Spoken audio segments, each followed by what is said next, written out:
Good afternoon, I hope everyone's well today.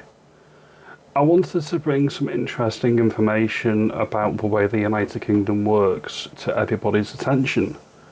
Some people may not be aware of this. I am, because I'm a bit of a geek. So, to be Prime Minister of the United Kingdom, you do not need to be a politician. You do not need to be an MP. All you need is to be appointed by His Majesty the King as his Prime Minister. That is the way that the Constitution works.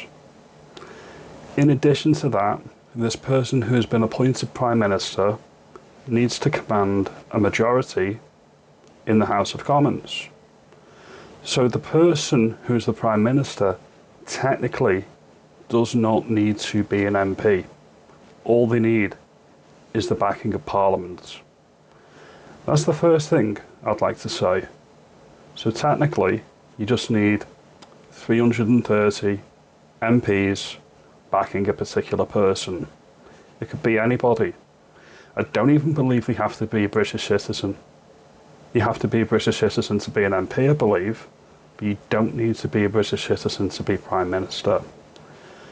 So, if we had the MPs, we could actually get anybody in the world appointed as our Prime Minister, such as Mr. Musk, or Donald, or even me, and I'd be the best Prime Minister. Let's just be frank, I would be the best Prime Minister.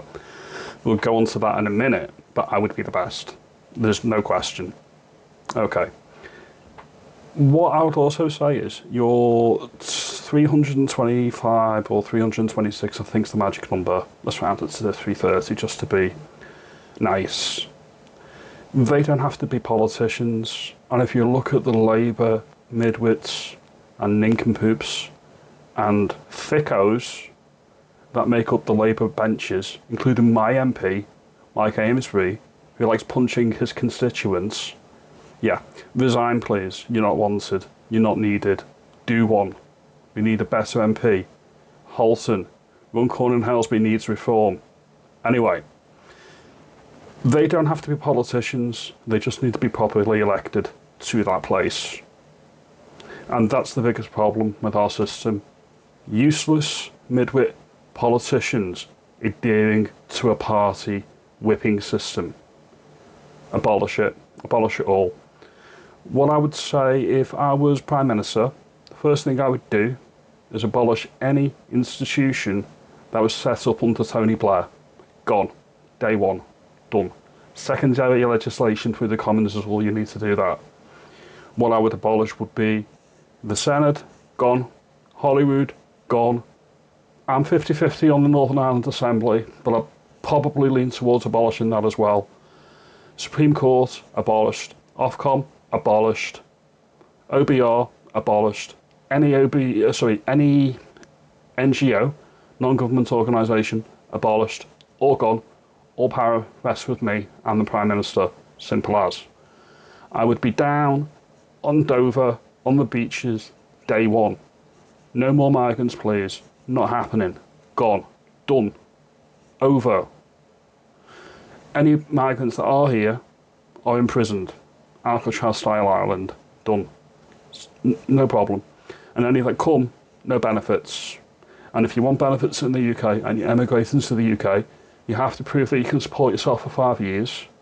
Then, maybe, if we're nice, you'll get your NHS and you'll get your benefits if we decide that you're eligible. Benefits in general, I'd put a much higher threshold on benefits, okay? Much higher threshold on benefits. You would get benefits if you absolutely need them. Benefits should not be a way of life. I would lower the top rate of income tax, probably down to 30p. All taxation is theft, in my opinion. I only want to be taking what's absolutely necessary. I would abolish the independence of the Bank of England. That would be abolished, that would be gone. Back with government where it belongs, with the Chancellor. Who would actually be a chancellor, not like Rachel from accounts, a clown show, a walking disaster area. No, it'd be a proper chancellor, a proper chancellor. What else? Army. bigger army. I want at least 500,000 in the army and the navy and the air force combined. Probably about 700,000 in my opinion. Thereabouts would be fitting in this day and age. How the hell did we administer a British Empire that spanned the world? We can't even administer our own country effectively. I would abolish the civil service, burn it down, start over from scratch. We would have a 2-out-1-in policy, and they'd have to be true believers. Simple as. They need to be impartial, not telling me what I want to hear, and not trying to obstruct me. Any civil servants would get a redundancy letter. Simple as. You work with the government. If the government doesn't want you anymore, show you the door. Inheritance tax abolished, gone completely. I'd probably keep VAT because it's probably the fairest way to tax, because you're taxing everyone did the same. I would cut fuel duty to half of what it is now. I would abolish capital gains tax. I would broaden the planning permissions of local councils. I would institute a ultimatum. Sell your land, any unbuilt land in your area, at cost, no profit, has to be to British people, not corporations, and has to be for British people. You can buy a plot of land with planning permission, but the rate of land will be sold to you there's two rates of land. You can buy land with or without planning permission. So I would make it that I was selling land to British people as if it's not got planning permission, but it's got the planning permission built in and it's already granted. I would do that. Anybody that wants to own plot of land with planning permission, you can buy it off the state and you can do it at cost, you can do it at a reduced rate. Anybody who's in a council house will have the automatic right to buy at a reduced rate. Immigration would be pegged to 50,000 a year, no exceptions. If you can't afford to run your business on British labour, you don't deserve to be in business, and the continent's there, they can accommodate you. The parity with the European Union and the United States and the rest of the world, again, no exceptions, parity. The European Court of Human Rights, I would have it so it applies to Europeans. And if the European Court of Human Rights don't want to amend it, I would introduce a British Bill of Rights that clearly stipulates that we will take on the European Court of Human Rights and its trappings to the point that it applies to British people, and with a clause that on a case-by-case basis it can apply to Europeans, nobody outside of the continent of Europe. I would probably negotiate a re-entry into EFTA, the free trade area with the European Economic Area. That's my personal plan. I would want EFTA, because with EFTA, what you actually get is you get access to the single market without the trappings of the European Union. And when I say trappings, I mean the fringe benefits that the MPs love.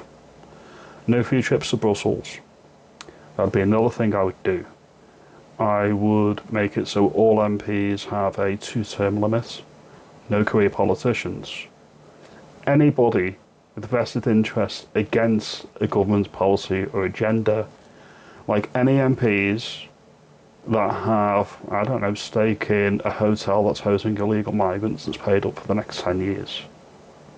If that's directly contravening or in contradiction to government policy, you're arrested, you're put in prison, we seize your assets for the state, and again, there's no sort of negotiation